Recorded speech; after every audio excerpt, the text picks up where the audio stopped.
Pernah nggak sih, tiba-tiba panik saat anak mendadak batuk, pilek, atau demam? Rasanya pasti khawatir banget, apalagi kalau anak terlihat lemas atau rewel. Banyak orang tua yang langsung berpikir, aduh, anakku kenapa ya? Padahal, kondisi seperti ini sangat umum terjadi, terutama pada anak-anak yang masih kecil. Setiap orang tua pasti pernah mengalami momen-momen seperti ini, dan itu wajar banget. Tenang, kamu nggak sendirian. Hampir semua orang tua pernah menghadapi situasi ini.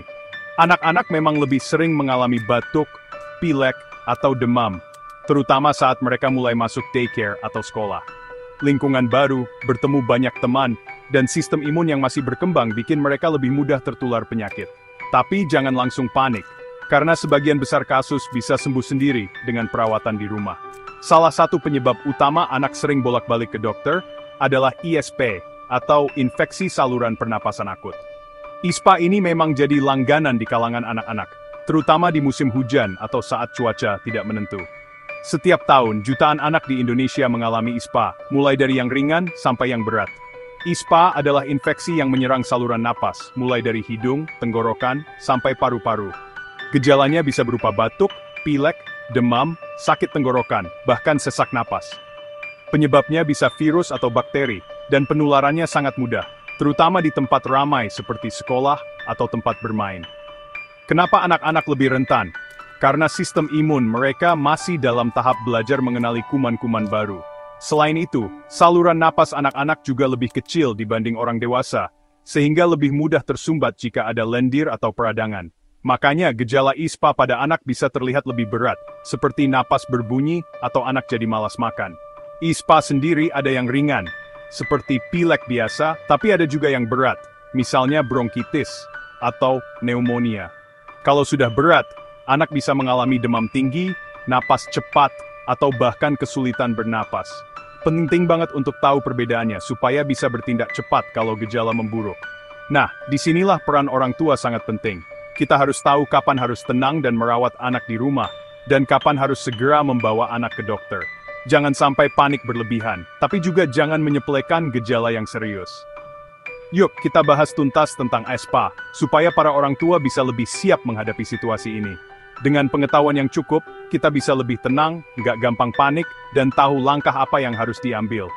Jadi, ISPA bukan lagi jadi momok, tapi sesuatu yang bisa kita hadapi bersama dengan bijak.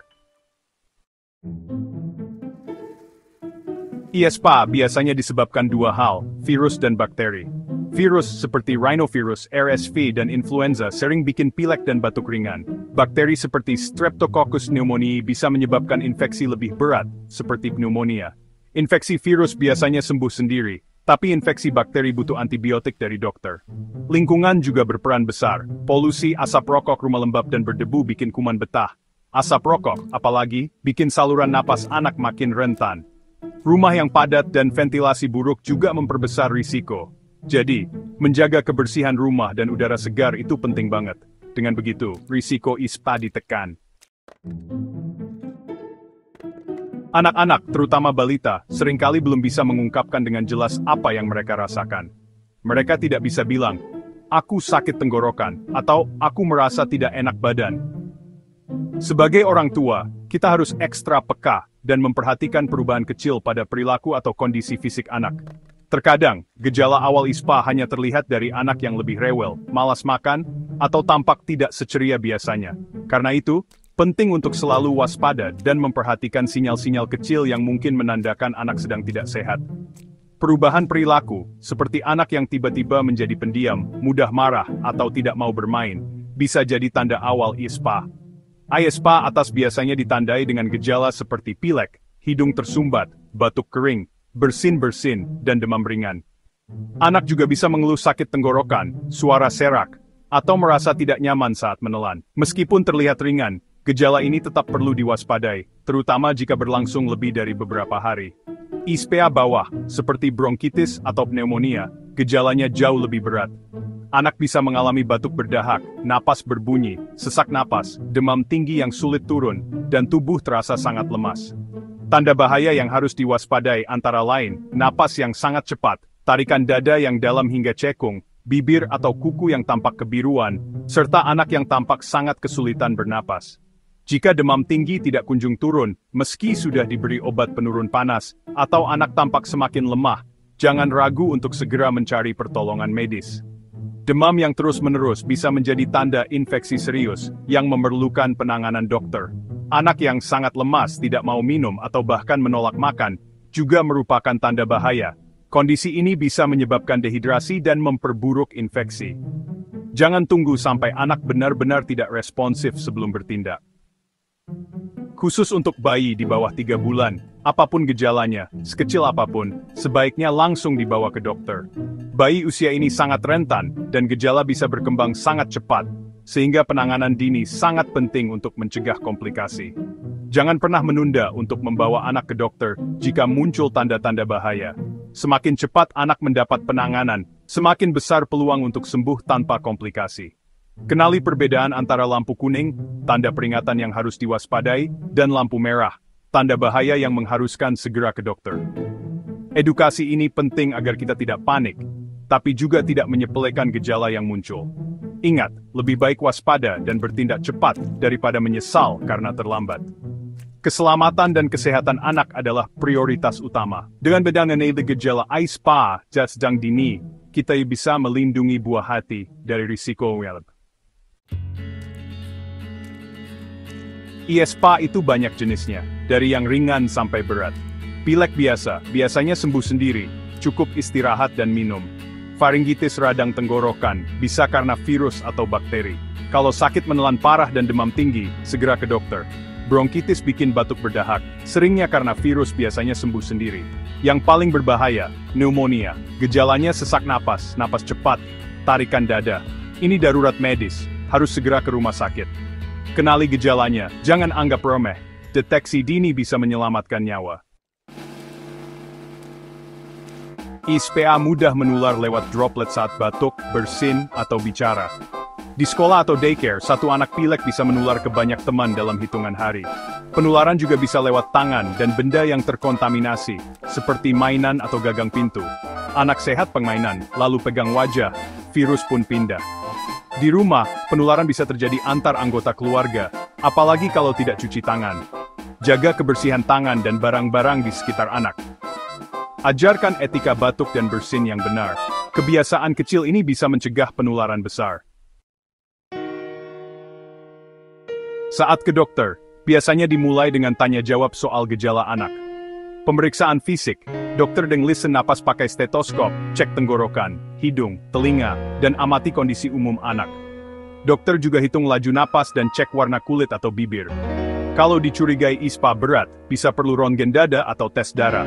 Pemeriksaan tambahan hanya jika perlu, dokter pasti jelaskan alasannya. Orang tua bisa bantu dengan menenangkan anak selama pemeriksaan. Diagnosis yang tepat, kunci penanganan yang benar. Kalau ISPA ringan, perawatan di rumah jadi kunci. Pastikan anak cukup istirahat, batasi aktivitas fisik. Jaga asupan cairan, tawarkan minum sesering mungkin, bisa air putih, ASI, atau sup hangat. Gunakan salin spray untuk hidung tersumbat, dan jaga kelembapan udara di kamar. Makanan, tawarkan porsi kecil. Makanan lembut, jangan dipaksa makan banyak. Obat penurun demam boleh diberikan sesuai anjuran dokter.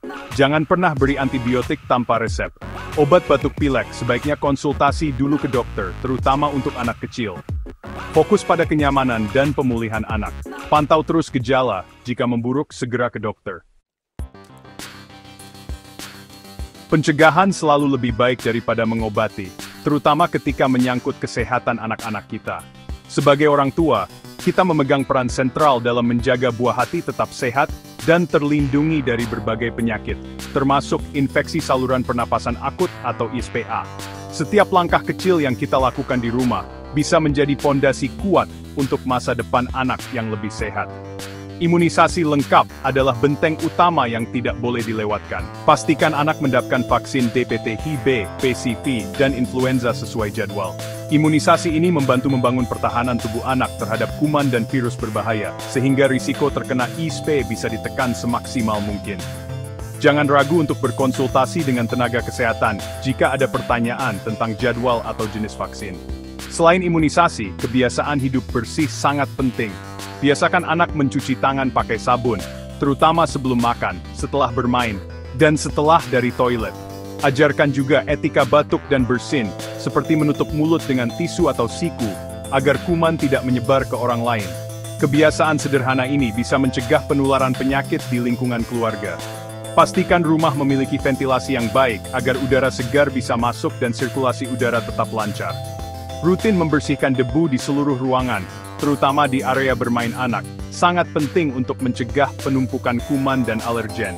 Membuka jendela setiap pagi juga membantu menjaga kualitas udara di dalam rumah tetap sehat. Zona bebas asap rokok di rumah adalah keharusan mutlak.